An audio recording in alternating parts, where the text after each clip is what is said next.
everyone, and welcome back to my channel. Today I'm going to be sharing with you some of my favorite and least favorite beauty buys this year, the best and worst of the hit list.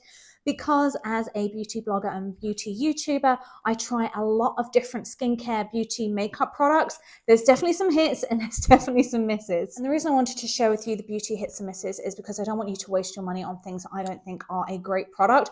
There are some in here that were a miss for me, and I'm going to explain why and who I think they're good for instead. It's a bit like a perfume. I try not to say what I like and don't like necessarily, but what I'm smelling from there and who I think it would be good for and who it wouldn't be good for. So that's how I'm going to try and explain this to you. So one of my all-time favorite beauty products is Supergoop Glowscreen SPF 40, and this has been one of my favorite beauty products for a few years in a row.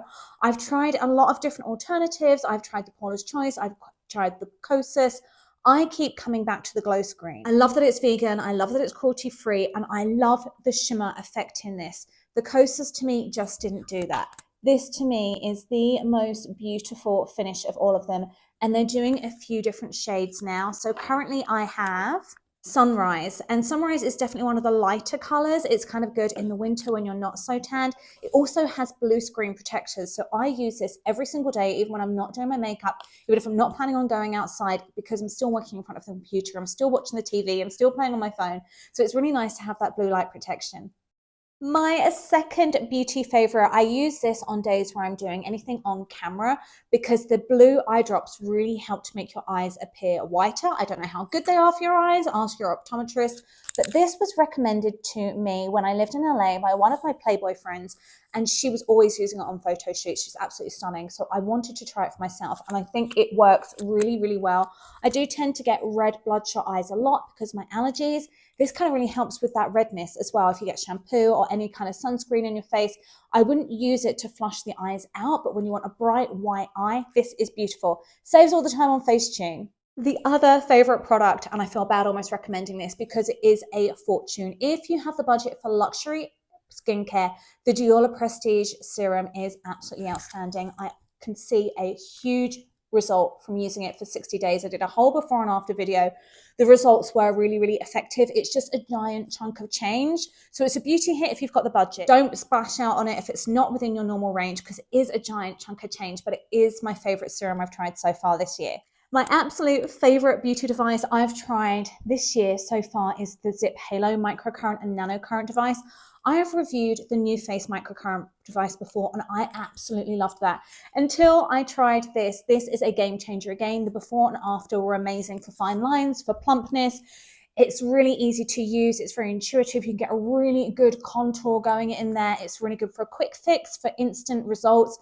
The 4 to 6 minute treatments, it's also really good. It accumulates the nanocurrent benefits accumulate over time. So this ZIIP Halo is absolutely amazing. I'm going to drop a discount code in the description below as well. If you can afford this, get it. Just buy the simple serum. They have lots of different more expensive serums, but the basic serum that goes with this works really well. On to the beauty misses. So number one for me was the Colorscience SPF powder. The reason being for me is I found it settled in my fine lines. It started to get cakey after a couple of applications throughout the day, and I just found it drying, even though it does have hyaluronic acid in. So if you find you get oily or have greasy skin in the summer, I think you will love it. But I prefer to use an SPF setting spray to give me more hydration, and so I don't build up too much product over the day. My second fail was the Kosas DreamBeam. Now, this isn't terrible as an SPF tinted moisturizer. I just didn't find it very moisturizing. I didn't find it very glowy. I find it went on glowy, but then dried down quite matte, and it has a tendency to pill under makeup. Versus the Glowscreen, which stays truly glowy. It works beautifully as a primer.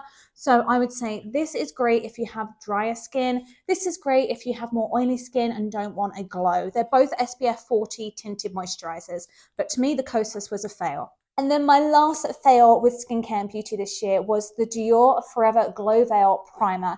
It's not an awful product. It goes on quite beautifully. It does have a really lovely kind of satiny product. It feels hydrating. It absorbs quite quickly. it does leave quite a very lovely subtle glow. It's not tinted. I just felt it didn't necessarily smooth out any fine lines, help with any hydration or plumpness more than this did. So rather than using this and this, just use one product. Less is more and it saves money. I also didn't find it made my makeup last any longer. So those are my beauty hits and misses. I'm going to link everything below. Thank you so much for watching. If you like this video, don't forget to give it a quick thumbs up and subscribe.